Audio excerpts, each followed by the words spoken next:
तो देखो अभी हम लोग एक नया चैप्टर स्टार्ट करेंगे जिसका नाम है पॉल्यूशन। और पॉल्यूशन का मतलब होता है एडिशन। पॉल्यूशन का दूसरा नाम क्या है? एडिशन। क्या चीज़ का एडिशन? कोई भी बाहरी चीज़ का एडिशन। किस में ऐड करेंगे हम लोग बाहरी चीज़ को? चाहे वो आप हवा में ऐड करो, पानी में ऐड करो या ज़मीन में ऐड करो।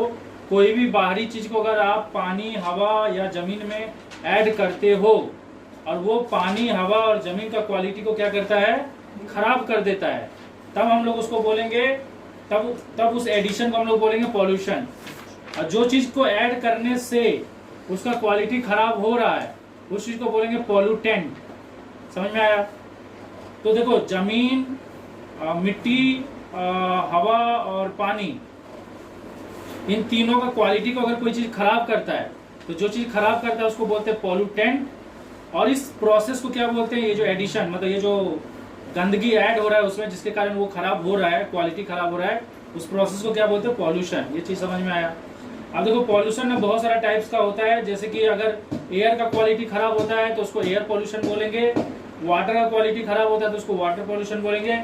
सॉइल का क्वालिटी खराब होता है तो उसको सॉइल पॉल्यूशन बोलेंगे।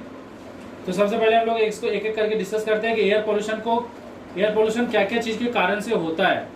तो सबसे पहला कारण है natural phenomena. Air pollution natural phenomena से भी होता है। नेचुरल फिनोमेना जैसे बर्निंग वोल्केनोस, जितने भी वोल्केनो है ना, वो वोल्केनो से हमेशा हार्मफुल गैसेस और स्मोक्स, मतलब डस्ट पार्टिकल्स निकलते रहता है, जो कि एटमॉस्फेयर का में जो एयर है उसका क्वालिटी को खराब करते रहता है।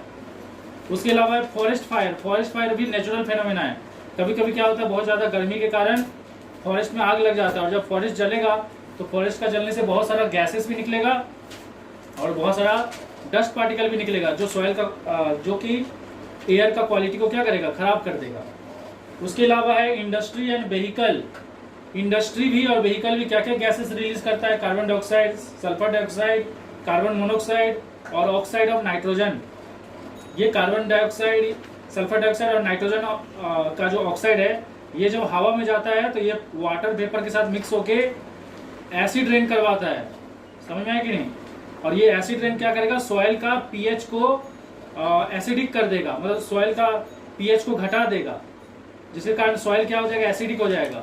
और एसिडिक होने के कारण जो प्लांट एसिडिक नेचर में ग्रो नहीं करते वो प्लांट क्या होंगे? मर जाएंगे। अरे समझ में आया कि नहीं? तो जितना भी वेजिटेशन है वो भी अफेक्टेड होगा इससे। यहाँ तक कि जो मोन्यूमेंट्स पे एसिड रेन गिरता है वो मोन्यूमेंट्स का मतलब उसका जो सरफेस है वो भी डेटोरिएट होता है, डैमेज होता है। जैसे कि ताजमहल का कलर एसिड रेन के कारण क्या हो गया? येलोइश हो गया है, जो कि पहले व्हाइटिश था। ये उसके अलावा ये अगर हम भी अगर इन एसिड रेन वाला पानी को कंज्यूम करेंगे तो हमें भी हार्म करेगा। स्मोक फ्रॉम चिमनी, बहुत सारा ईटा भट्टी होता है, ईटा भट्टी को बोलते हैं ब्रिक क्लिंस।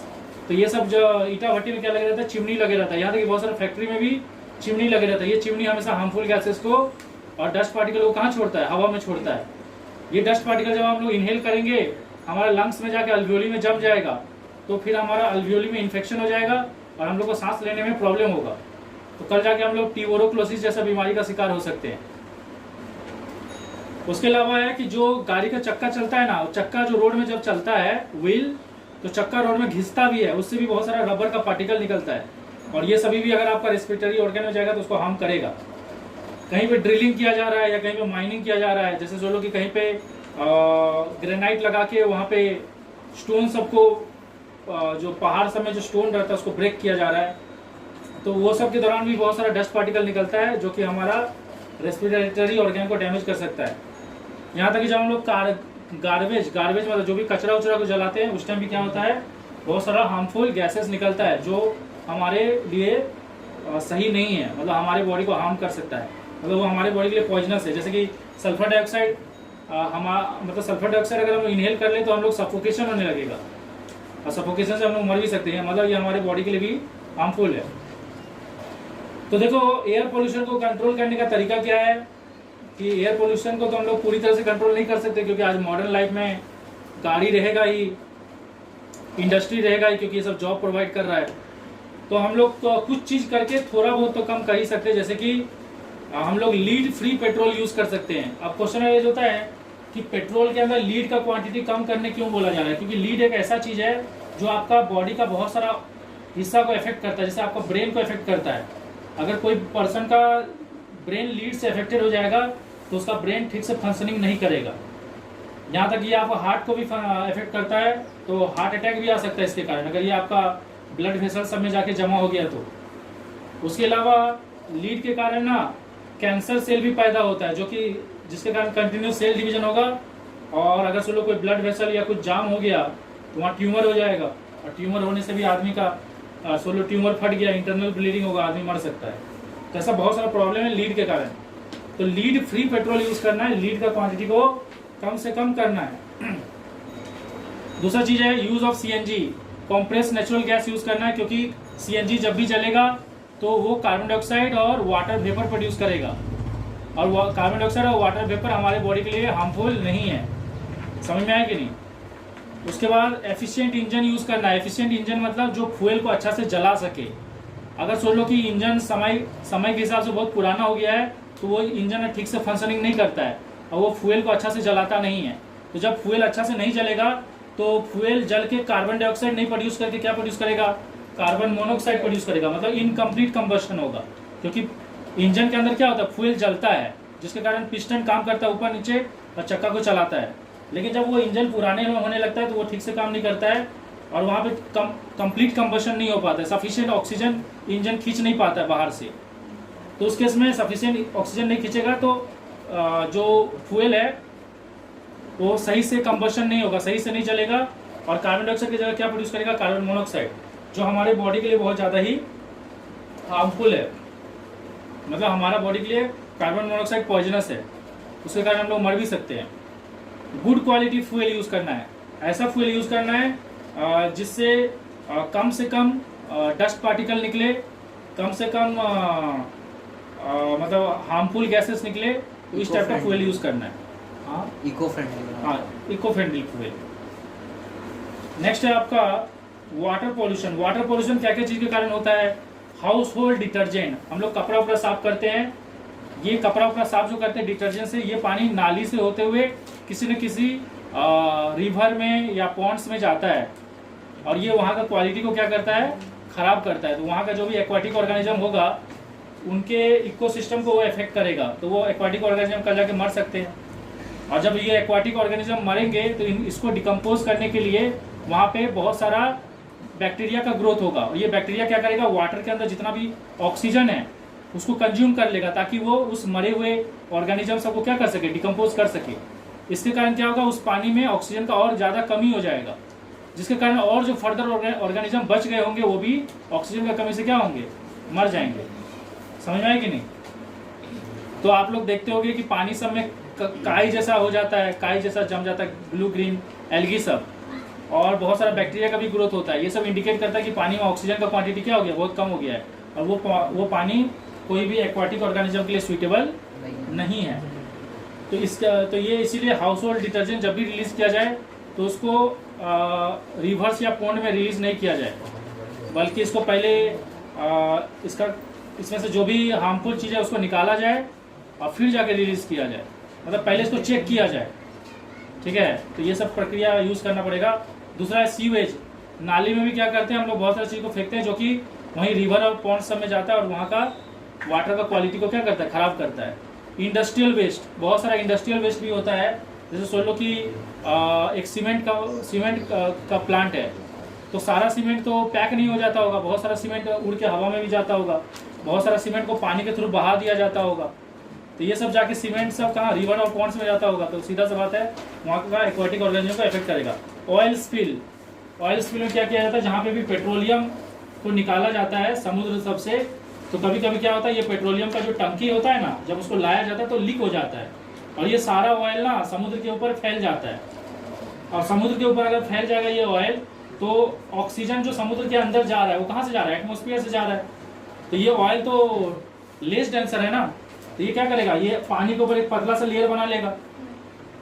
जो डॉल्फिन वोल्फिन होते हैं या जैसे वेल वूल होता है, वो लोग सरफेस पे आता है सांस लेने के लिए, अगर उसके ऊपर ऐसे ऑयल जम जाएगा तो इन लोगों को सांस लेने में प्रॉब्लम होगा, या ये सांस लेंगे तो ये ऑयल भी उनके रेस्पिरेटरी सिस्टम में चले जाएगा, तो ऐसे करके ये एक्वाटिक ऑर्गेनिज्म को हार्म करेगा।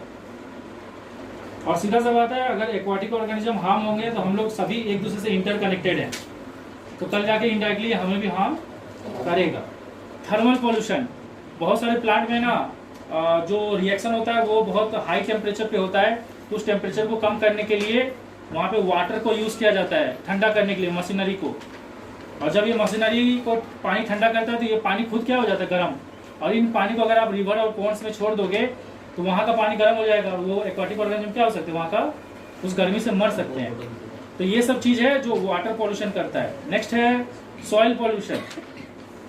सॉइल पॉल्यूशन किसके कारण होता है? ये भी होता है इंडस्ट्रियल वेस्ट के कारण, डोमेस्टिक वेस्ट के कारण। बहुत सारा केमिकल्स होता है, बहुत सारा फर्टिलाइजर होता है, बहुत सारा घर का जो कचरा सब होता है उसको हम लोग क्या करते हैं, सॉइल में ऐसे फेंक देते हैं। और वो जहाँ पे भी वो सॉइल में गिरेगा, सॉइल का पीएच को इफेक्ट करेगा। सॉइल में प्लांट को भी ग्रो करने के लिए प्रॉपर पीएच होना चाहिए। अगर वहाँ पे आप कुछ भी वेस्ट मटेरियल फेंकते हो तो वहाँ का पीएच या तो अल्कलाइन हो जाएगा या एसिडिक हो जाएगा। अगर वहाँ पे ऐसे प्लांट्स हैं जिनको एसिडिक मीडियम चाहिए जिंदा रहने के लिए, तो वो तो ग्रो करेंगे, और जिनको अल्कलाइन मीडियम चाहिए वो ग्रो नहीं करेंगे। या सुन लो, वहाँ पे ऐसे प्लांट है जिनको अल्कलाइन मीडियम चाहिए और जो आप हार्मफुल वेस्ट फेंके वो अल्कलाइन है, तो वो प्लांट तो ग्रो करेंगे लेकिन एसिडिक वाले ग्रो। और बहुत सारे प्लांट ऐसे भी हैं जिनको न्यूट्रल रीजन चाहिए।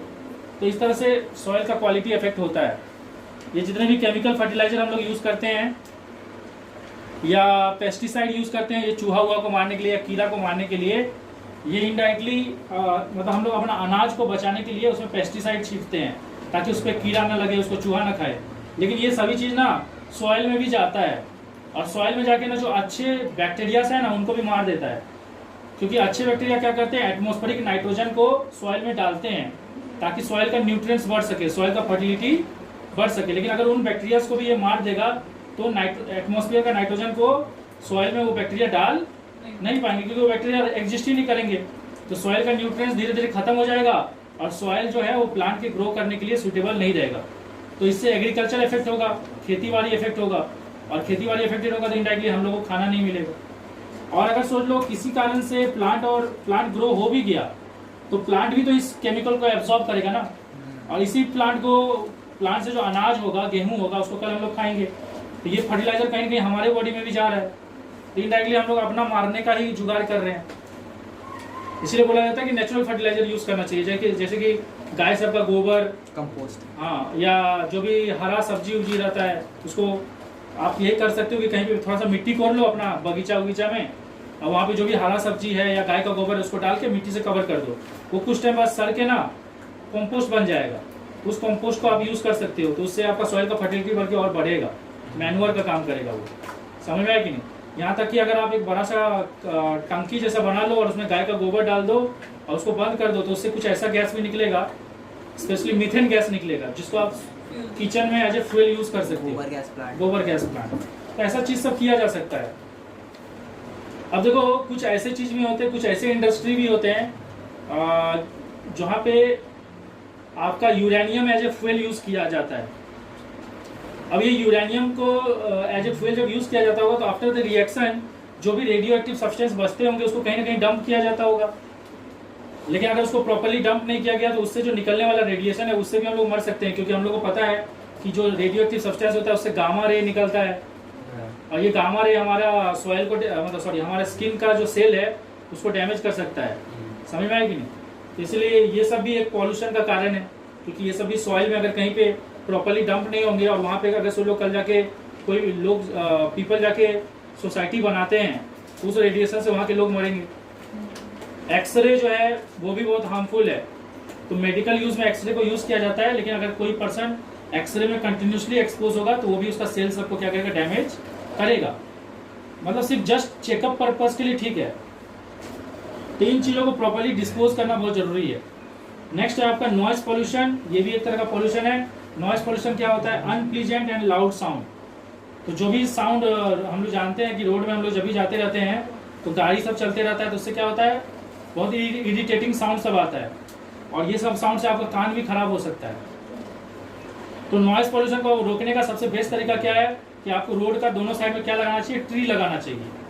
ट्री लगाने से क्या होगा, वो साउंड को बाहर जाने नहीं देगा। तो टाउन और सिटी जो भी आसपास में रहेगा रोड का, वहाँ तक साउंड कम जाएगा, तो वहाँ के लोगों का कान क्या होगा, कम इफेक्टेड होगा। क्योंकि अगर सोच लो आप कंटिन्यूसली लाउड साउंड में एक्सपोज हो गए तो आपका ब्रेन और जो कान है ना वो लाउड साउंड के लिए हैबिचुअल हो जाएगा, तो आपको नॉर्मल साउंड फिर सुनाई नहीं देगा। तो ये सब चीज समझ में आ रही थी। तो ये सब पॉल्यूशन होने का अलग अलग कारण है। तो देखो नॉइस पॉल्यूशन का हार्मफुल इफेक्ट क्या है। सबसे पहला चीज है कम्युनिकेशन को इंटरफेयर करता है। मान लो कि अगर मैं कोई ऐसा एरिया में जहाँ पे बहुत ज़्यादा नॉइस हो रहा है, तो वहाँ पे मैं अगर किसी से बातचीत करते रहूँगा तो मेरा आवाज़ उस तक पहुँच नहीं पाएगा।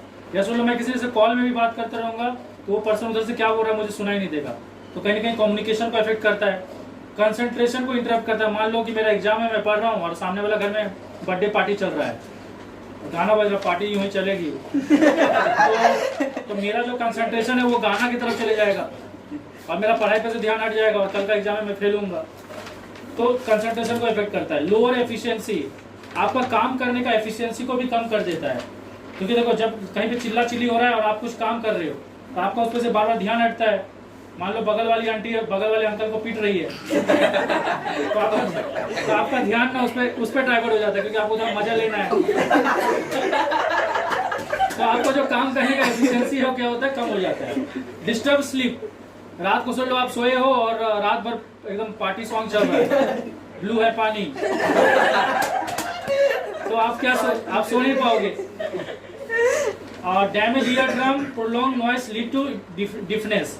तो सोच लो कि अगर आप रोज पार्टी के शौकीन हो और रोज डीजे नाइट जाते हो और रोज डीजे के सामने जाके गाना को सुनते हो लाउड साउंड में, तो बार बार सुन के क्या होगा, आपका ईयर ड्रम खराब हो जाएगा। और ऐसा भी हो सकता है कि आप बहरे हो जाओ। जैसे कि जब भी हम लोग कोई शादी उदी में जाते हैं और स्पीकर के सामने जाके नाचते हैं तो उस टाइम तो बड़ा मजा आता है, पर दूसरा दिन फिर कान से सुनाई नहीं देते रहता है, कान दर्द करते रहता है।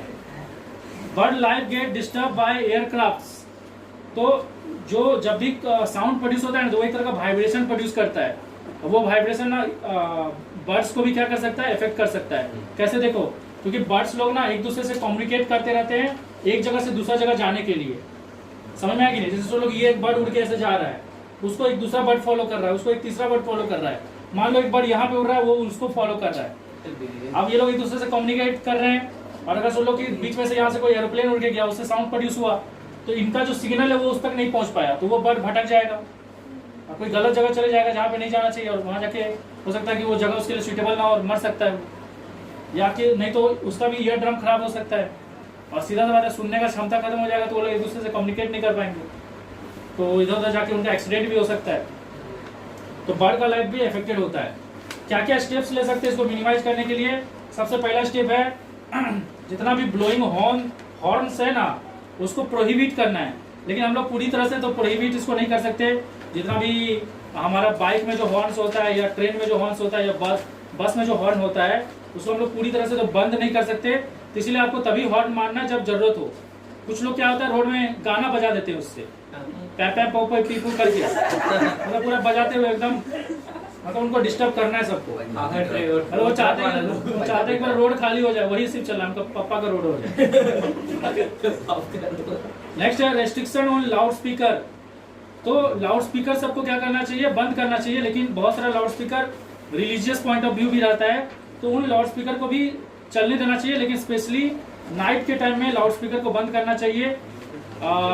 तो इसीलिए नाइट के टाइम में, क्योंकि आदमी क्या करता है सोता है, अगर नाइट के टाइम में भी लाउड स्पीकर कंटिन्यूसली चलते रहेगा, जैसे कि रेलवे स्टेशन का ही लाउड स्पीकर है और आपका घर अगर रेलवे स्टेशन के आसपास है और रात भर में पूरा यात्रीगण कृपया ध्यान दे चल रहा है, तो आपको ठीक से नींद नहीं आएगा।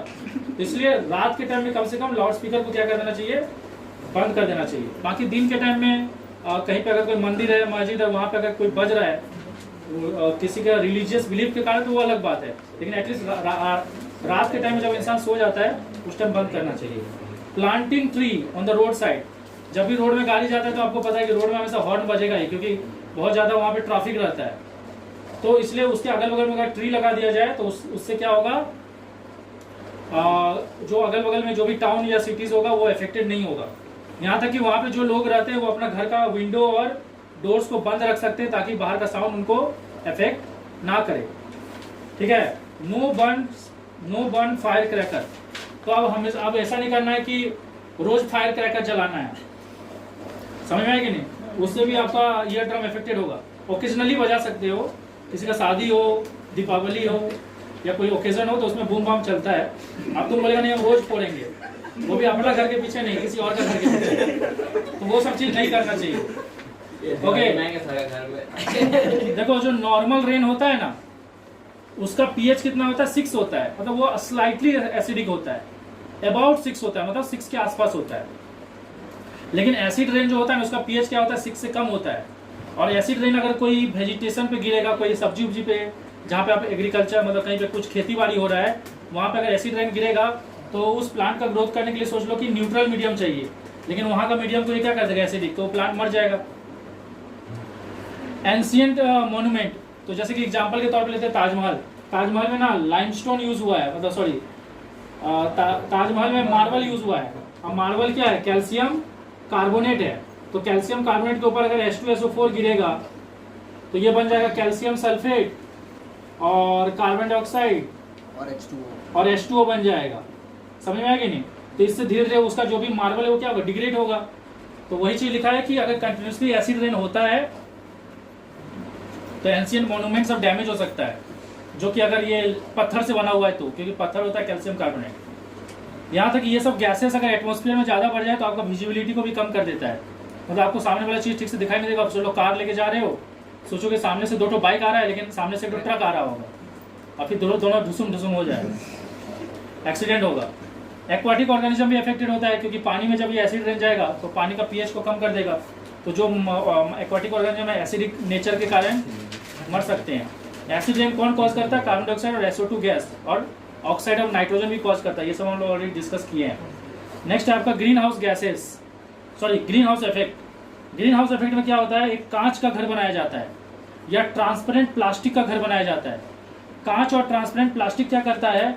बाहर का इंफ्रारेड लाइट को तो अंदर आने देता है, जिसका वेवलेंथ कम साइज का रहता है, लेकिन जब वही इंफ्रारेड लाइट को अंदर का प्लांट एब्जॉर्ब करता है या जमीन एब्जॉर्ब करता है, वहाँ का इस घर के अंदर जो जमीन है, तो वो जो इंफ्रारेड लाइट छोड़ता है गर्म होने के बाद, वो ज़्यादा वेवलेंथ का रहता है और वो उसको एस्केप करके बाहर नहीं जा पाता है, जिसके कारण वो गर्मी जो है ना उसके अंदर ट्रैप हो जाता है।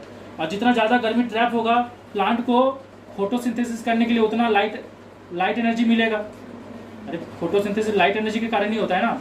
और जो इंफ्रारेड लाइट है वो भी मतलब जो यहाँ पे गर्मी है वो किसके कारण है? इंफ्रारेड लाइट के कारण। तो जितना ज़्यादा गर्मी होगा उतना ज़्यादा इंफ्रारेड लाइट होगा, और जितना ज़्यादा इंफ्रारेड लाइट होगा उतना ज़्यादा क्या होगा? फोटोसिंथेसिस होगा। तो फोटोसिंथेसिस अगर अच्छा से होगा तो प्रोडक्शन भी क्या होगा? ज़्यादा होगा। समझ में आया कि नहीं? तो उसी तरह से हमारे एटमॉस्फेयर में भी कुछ गैसेस होते हैं, जैसे कार्बन डाइऑक्साइड और मीथेन। ये भी ग्रीन हाउस जैसा ही काम करता है। जैसे कि एक गिलास जो होता है ना, वो गर्मी को अंदर तो आने देता है पर बाहर जाने नहीं देता है। उसी तरह से हमारा जो एटमॉस्फेयर में कार्बन डाइऑक्साइड और मीथेन गैस है, वो भी वो गिलास का रोल ही प्ले करता है। मतलब सन से जो इंफ्रारेड लाइट आ रहा है ना, उसको अंदर तो आने देता है, क्योंकि उसका वेवलेंथ क्या होता है? स्मॉल होता है। लेकिन जब धरती उस गर्मी को एब्जॉर्ब कर लेता है, तो धरती के द्वारा जो धरती के गर्मी के कारण जो इंफ्रारेड लाइट निकलता है उसका वेवलेंथ क्या होता है? ज़्यादा होता है। वो इसको पेनिट्रेट करके बाहर नहीं जा पाता, और जिसके कारण अंदर का मौसम क्या रहता है? वार्म रहता है। और वार्म मौसम के कारण हमारा यहाँ जो स्नो है वो पिघल के रिवर बनता है, जिसके कारण हम लोग को कंटिन्यूसली वाटर मिलता है। समुद्र का पानी इवापोरेट होकर रेनफॉल होता है, जिसके कारण हम लोग को मतलब बारिश का पानी मिलता है। तो ये अगर ये ग्रीन हाउस गैसेस नहीं रहता तो हमारा जो टेम्परेचर रहता है वो वार्म या नहीं रहता, और हम लोग का धरती पूरा क्या होता है? बर्फ से जम जाता, क्योंकि जो स्पेस है ना, स्पेस का टेम्परेचर बहुत कम है। तो अगर हम लोग का एटमॉस्फेयर नहीं रहता तो हम लोग का धरती भी वो स्पेस का टेम्परेचर के बराबर टेम्परेचर हो जाता, और यहाँ पे सब कुछ क्या होता? जम जाता। तो लाइफ एग्जिस्ट ही नहीं करता। तो लाइफ एग्जिस्ट करने के लिए कहीं ना कहीं ये ग्रीन हाउस गैसेस बहुत इंपॉर्टेंट है। लेकिन अभी के टाइम में प्रॉब्लम क्या हो गया? ग्रीन हाउस गैसेस अच्छे हैं, पर अभी क्या हो गया ना, बहुत सारा फैक्ट्री और गाड़ी सब चलने लगा है, तो वो लोग क्या कर रहे हैं? इन गैसेस को और लार्ज क्वांटिटी में छोड़ रहे हैं, जिसके कारण ये जो ग्रीन हाउस गैसेस का लेयर है ना, वो बहुत ज़्यादा थिक हो गया है। पहले क्या होता था? थोड़ा बहुत इंफ्रारेड एस्केप करके बाहर चले भी जाता था, तो मौसम ना वार्म रहता था, ना ज़्यादा ठंडा ना ज़्यादा गर्म। लेकिन अभी क्या हो गया? वो ग्रीन हाउस गैसेस का थिकनेस बहुत ज़्यादा बढ़ गया है, मतलब जो भी इंफ्रारेड आ रहा है वो बिल्कुल भी एस्केप नहीं कर पा रहा है, जिसके कारण क्या हो रहा है? ग्लोबल वार्मिंग हो रहा है। तो इसीलिए इन सब गैसेस को भी प्रोडक्शन को कम करना पड़ेगा, लेकिन सीधा सा बात है अभी के टाइम में इसको कम करना पॉसिबल नहीं है, क्योंकि आजकल सब कुछ बहुत स्पीड हो गया है। तो एक ही उपाय है इसको कम करने का, वो क्या है, आपको ज़्यादा से ज़्यादा पेड़ लगाना पड़ेगा।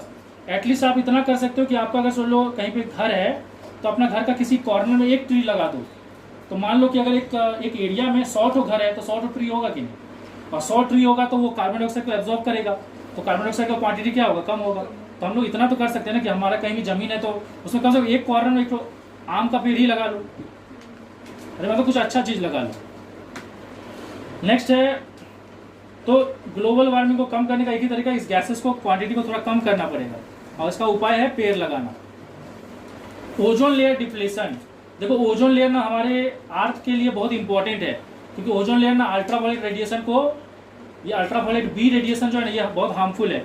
ये अगर हमारे बॉडी पे गिरेगा तो हमें क्या हो जाएगा, कैंसर हो जाएगा, और हमारा जो चमड़ी है वो झुलस भी सकता है। तो ये उस अल्ट्रावायलेट को अंदर आने नहीं देता है, समझ में आया कि नहीं। लेकिन आजकल क्या हो रहा है, बहुत ज़्यादा रेफ्रिजरेटर और एयर कंडीशनर ये सब यूज़ हो रहा है ना, ये सभी चीज़ क्या छोड़ते हैं, CFC गैस छोड़ते हैं। और ये CFC गैस जो है ना, ये क्या, इसका फुल फॉर्म क्या है, क्लोरोफ्लोरोकार्बन। ये CFC गैस जो रहता है वो इस फॉर्म में रहता है, देखो CFCl3, ये CFC गैस है। इसके ऊपर जब अल्ट्रावायलेट गिरता है तो ये क्या हो जाता है, CFCl2 और Cl, मतलब नेसेंट क्लोरीन प्रोड्यूस करता है। ये नेसेंट क्लोरीन ना ओजोन के साथ, ओजोन क्या होता है O3, इसके साथ रिएक्ट करके बना देता है ClO और O2 और O, मतलब ओजोन को ब्रेक डाउन कर देता है। और सीधा सा बात है, ओजोन अगर ब्रेक डाउन हो जाएगा तो ओजोन का काम क्या था, अल्ट्रावायलेट रेडिएशन को अंदर आने, कौन सा अल्ट्रावायलेट जो हार्मफुल है, सुबह सुबह जो अल्ट्रावायलेट गिरता है ना वो हार्मफुल नहीं होता है, उससे हमारे बॉडी को विटामिन डी मिलता है, और ये वाला अल्ट्रावायलेट जो है वो हार्मफुल है। तो अगर ओजोन ब्रेक डाउन हो जाएगा तो अल्ट्रावायलेट क्या होगा, अंदर आएगा, और अल्ट्रावायलेट अंदर आएगा तो हम कहीं ना कहीं हमारा लाइफ खतरे में। तो इसलिए इन ओजोन को भी मेंटेन रखना बहुत ज़रूरी है। और ओजोन को मेंटेन रखने के लिए हम लोग को क्या करना पड़ेगा, ज़्यादा से ज़्यादा ऑक्सीजन प्रोड्यूस करना पड़ेगा, क्योंकि ऑक्सीजन से ही ओजोन बनेगा, क्योंकि ऑक्सीजन और नेचुरल ऑक्सीजन मिलकर ही ओजोन बनता है। और सीधा सा बात है, यहाँ पे अगर फिर से बात करें तो ज़्यादा से ज़्यादा ऑक्सीजन प्रोड्यूस करने के लिए क्या करना पड़ेगा, ज़्यादा से ज़्यादा पेड़ लगाना पड़ेगा, या हम लोग को कल जाके एक ऐसा सब्स्टिट्यूट ढूंढना पड़ेगा कि जिसमें ये गैसेस प्रोड्यूस ना हो, मतलब रेफ्रिजरेटर भी यूज़ हो जाए, AC भी यूज़ हो जाए, लेकिन ये गैसेस प्रोड्यूस ना हो। तो ऐसा टेक्नोलॉजी ढूंढना पड़ेगा, समझ में आए कि नहीं। तो देखो यहाँ पे एक टर्म है जिसको बोलते हैं स्मोक, और ये टर्म आप लोग याद रखना, स्मोक वर्ड जो है ना ये दो वर्ड से मिलकर बना हुआ है, एक है स्मोक और एक है फॉग। फॉग का मतलब होता है वाटर वेपर, जब भी वाटर क्या हो जाता है, वेपराइज हो जाता है, और ठंडा के टाइम में ये वाटर क्या होता है, कंडेंस हो जाता है, ठीक है। और कंडेंस होके ये जो जितने भी डस्ट पार्टिकल होते हैं, जैसे धूल मिट्टी, या सोच लीजिए कोई भी घर उड़ में जो चूल्हा उल्हा जलता है, या कहीं लकड़ी जलता है, या कहीं ऊड जलता है, उससे जो डस्ट पार्टिकल निकलता है, तो ये वाटर वेपर, फॉग क्या होता है, वाटर वेपर होता है। और जो घर से जो वो डस्ट पार्टिकल या कोई भी चीज़ जलने के बाद जो डस्ट पार्टिकल निकलता है या कार्बन का पार्टिकल्स निकलता है, उसको स्मोक बोलते हैं। ये स्मोक और ये वाटर वेपर मतलब फॉग एक दूसरे के साथ मिलकर क्या बन जाता है, स्मोक। तो स्मोक क्या है, स्मोक है स्मोक प्लस फॉग, मतलब स्मोक और फॉग का कॉम्बिनेशन है। स्मोक मतलब आपको समझ में आ रहा है, जैसे लोग कोई लकड़ी बुड़ी को आप जलाते हो, उस टाइम जब लकड़ी जलते रहता है उसके साथ बहुत सारा पार्टिकल्स भी निकलता है कि नहीं, तो वो जो पार्टिकल्स निकलता है उसके जलने के दौरान उसको क्या बोलते हैं, स्मोक। ये चीज़ समझ में आ रहा है। जैसे कि अगर आप किरोसिन को ही अगर जलाओगे तो उसका जलने के बाद ना बहुत सारा कार्बन पार्टिकल निकलता है ब्लैक कलर का। अगर आप उसके कहीं पर अगर आप किरोसिन को जलाओगे और उसके ऊपर में कुछ कवर डाल दोगे, देखोगे उस पर ब्लैक ब्लैक जम जाएगा, तो वो जो रहता है वो स्मोक होता है। जब कोयला को जलाया जाता है तो उससे जो निकलता है धुआं जैसा, वो क्या होता है, स्मोक होता है। और ये जब वाटर वेपर जिसको फॉग बोलते हैं उसके साथ मिक्स होता है तो क्या बन जाता है, स्मोक। समझ में आया। तो स्मोक फॉर्मेशन तभी होता है जब एयर पोल्यूशन होता है। एयर पोल्यूशन में क्या होता है, वाटर वेपर मतलब फॉग, और ये स्मोक जो है जो कोई भी चीज़ का जलने के दौरान या धूल मिट्टी के कारण होता है, ये दोनों जब मिक्स हो जाता है तो स्मोक बनता है। और इसी कारण क्या होता है, रोड सब में आपको कोहरा दिखता है, कभी कभी ठंडा के टाइम में क्या होता है, आपको सामने में कुछ दिखाई नहीं देता रहता है, वो सब स्मोक होता है, जो कि इन दोनों का कॉम्बिनेशन है।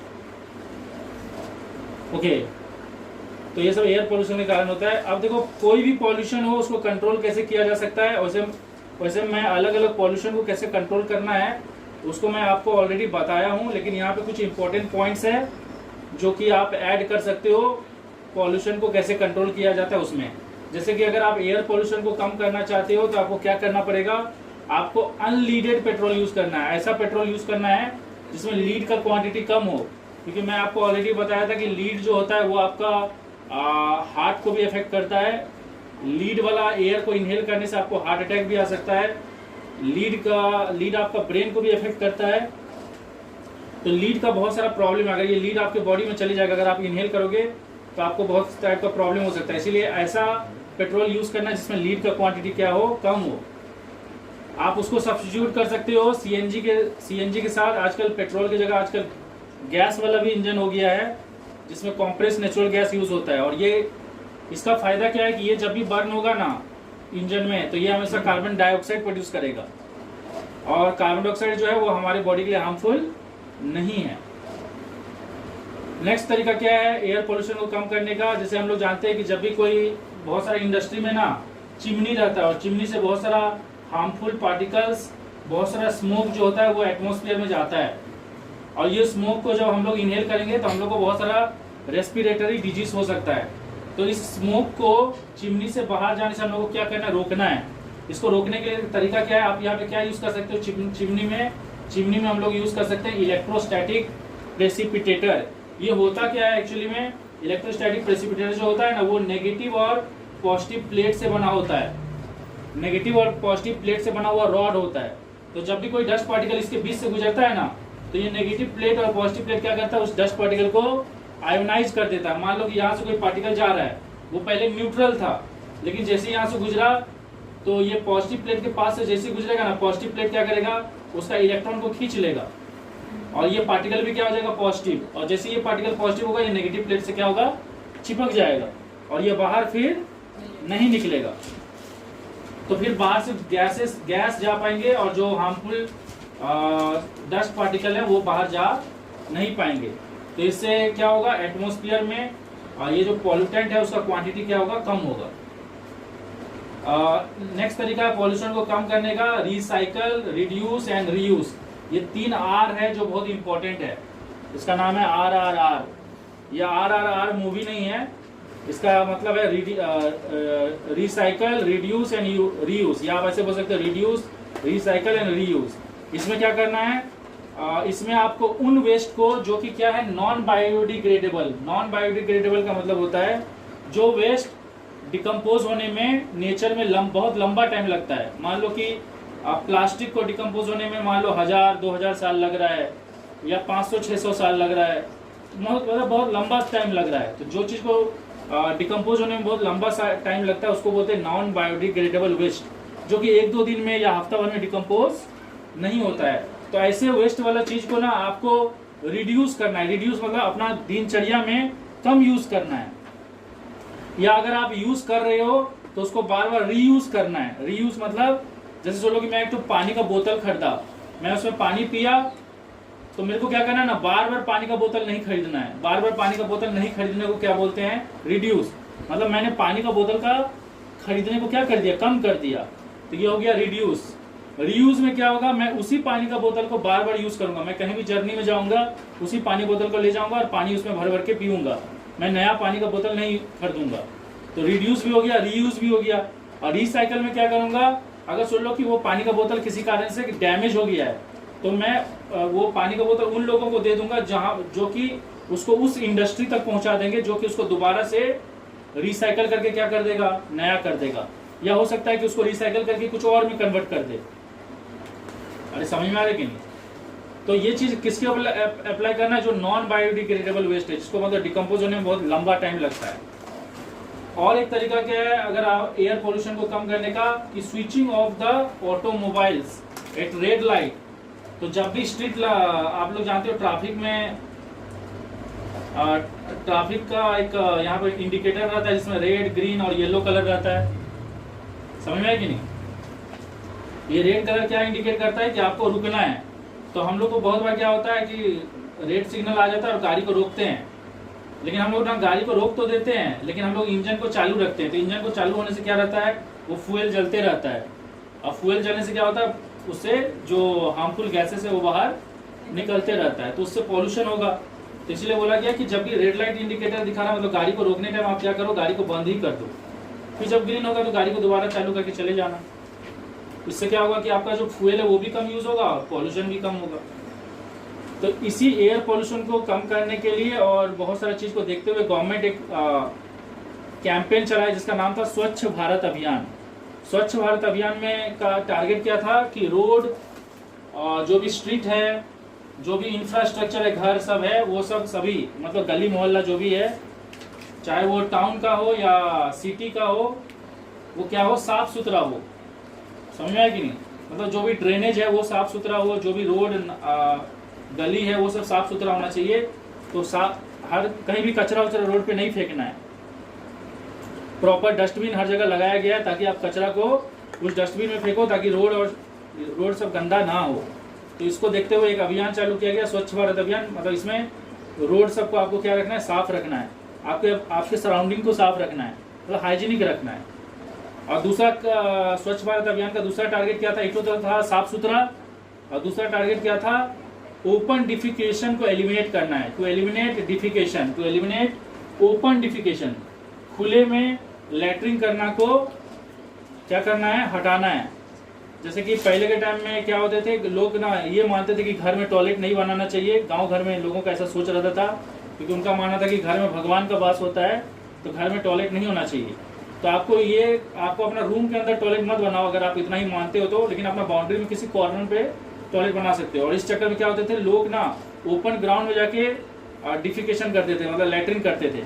लेकिन जब ओपन ग्राउंड में जाते थे तो वहाँ पे क्या होता है, बहुत सारा हार्मफुल बैक्टीरिया और जर्म्स भी रहता है, और जो कि आपके बॉडी में एंटर कर सकता है और आपको अलग अलग बीमारी हो सकता है। यहाँ तक कि सोच लो कि अगर मुझे कोई बीमारी है और मैं ओपन डिफिकेशन कर रहा हूँ, तो कल जाके वहाँ पे कोई और पर्सन अगर गुजरेगा तो वो बीमारी मेरे फेकस से क्या हो सकता है, उस पर्सन तक ट्रांसफर हो सकता है।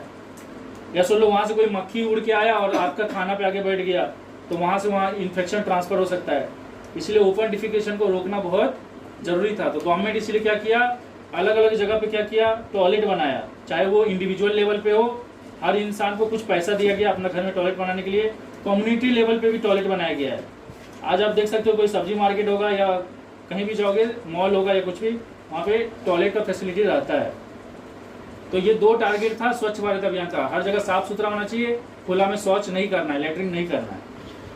ओके, नेक्स्ट एयर पोल्यूशन यहाँ पे सबसे बड़ा मुद्दा है, क्योंकि अगर एयर पोल्यूशन कंट्रोल हो गया तो बाकी सब पोल्यूशन भी कंट्रोल होगा। क्योंकि देखो, एयर के कारण वाटर पोल्यूशन भी हो सकता है, एयर के कारण सॉइल पोल्यूशन भी हो सकता है, क्योंकि एयर सॉइल को क्या करता है, एक जगह से दूसरा जगह कैरी करता है। यही एयर अगर वाटर में डिसॉल्व हो गया तो वाटर पोल्यूशन हो जाएगा। तो एयर पोल्यूशन को काटना बहुत जरूरी है। तो इसके लिए ना, और एयर पोल्यूशन कॉज होने का दो कारण है, एक है इंडस्ट्री, और इंडस्ट्री का तो एयर पोल्यूशन को रोका जा सकता है किससे, इलेक्ट्रोस्टैटिक प्रेसिपिटेटर से, जो कि चिमनी में लगा दिया जाएगा ताकि हार्मफुल डस्ट पार्टिकल बाहर ना जाए, वो वहीं पे अटक जाए। और व्हीकल के द्वारा भी एयर पोल्यूशन होता है। तो व्हीकल के द्वारा एयर पोल्यूशन को रोकने के लिए एक नियम बनाया गया जिसका नाम है यूरो भारत व्हीकुलर स्टैंडर्ड, जिसको भारत स्टेज एमिशन नॉर्म भी बोलते हैं। इसका टारगेट ये है कि आपको इस तरह का इंजन यूज करना है जिसमें फ्यूल जो है ना वो कंप्लीटली बर्न हो जाए और कार्बन डाइऑक्साइड प्रोड्यूस हो, ना कि कार्बन मोनोऑक्साइड, क्योंकि कार्बन मोनोऑक्साइड आपके बॉडी के लिए क्या है, हार्मफुल है। उसके अलावा आपको इसका ये भी है कि आपको इस तरह का फ्यूल यूज करना है कि उससे कम से कम सल्फर डाइऑक्साइड और नाइट्रोजन डाइऑक्साइड का एमिशन हो, क्योंकि ये सभी गैसेस एटमॉस्फेयर में जाके वाटर वेपर के साथ मिक्स होकर क्या बनाते हैं, एसिड रेन बनाते हैं। और एसिड रेन क्या है, ये वेजिटेशन को भी खराब कर सकता है, हमारा भी हेल्थ खराब कर सकता है, मॉन्यूमेंट्स को भी डैमेज कर सकता है। तो इन सबको देखते हुए यूरो भारत व्हीकुलर स्टैंडर्ड का एम क्या है कि नाइट्रोजन और सल्फर का जो ऑक्साइड है उसका एग्जॉस्ट को कम से कम किया जा सके। समझ में आया कि नहीं? मतलब इसका टारगेट यही है कि आपको बीच बीच में हर महीना में आपको ना अपना पॉल्यूशन टेस्ट करवाना है गाड़ी का। आजकल अगर आप गाड़ी खरीदते हो तो आपका पॉल्यूशन सर्टिफिकेट भी बनता है, उसमें चेक किया जाता है कि आपका गाड़ी से कितना पॉल्यूशन हो रहा है। एक इंजन जितना पुराना होते जाता है उसका पॉल्यूशन लेवल क्या होते जाता है, उतना बढ़ते जाता है, क्योंकि इंजन जितना पुराना होता है ना वो फ्यूल को उतना अच्छा से जलाता नहीं है। और जब फ्यूल अच्छा से जलेगा नहीं तो ये सब कार्बन मोनोऑक्साइड या ऐसे टाइप का गैसेस सब क्या होगा, प्रोड्यूस होगा। समझ में आएगी नहीं? तो इसीलिए इसके हिसाब से चेक किया जाता है कि ये आपका गाड़ी कितना पॉल्यूशन एमिट कर रहा है। अगर आपका गाड़ी ज़्यादा पॉल्यूशन एमिट करेगा तो आपका आपको गवर्नमेंट के द्वारा ये भी बोला जाएगा कि उस गाड़ी को आपको फर्दर यूज नहीं करना है। तो इसीलिए आजकल आप देख सकते हो कि आजकल बहुत ज़्यादा एफिशिएंट इंजन सब आ रहा है। जैसे कि आप ये सब नाम सुने होंगे, BS4 engine, BS5 engine, BS6 engine. तो ये सब जो इंजन आ रहा है ना, ये सब को क्या किया जा रहा है, और ज़्यादा मॉडिफाई किया जा रहा है ताकि इस इंजन से क्या हो, कम से कम पॉल्यूशन हो, मतलब कम से कम पॉल्यूटेंट निकले। तो वो जो BS वर्ड है ना इंजन में जो लिखा रहता है BS, उस BS का फुल फॉर्म क्या होता है, भारत स्टेज। समझ में आएगी नहीं? तो हर कुछ साल में उसको और इम्प्रूव किया जा रहा है इंजन को, तो इससे ताकि क्या हो, पॉल्यूशन कम से कम हो।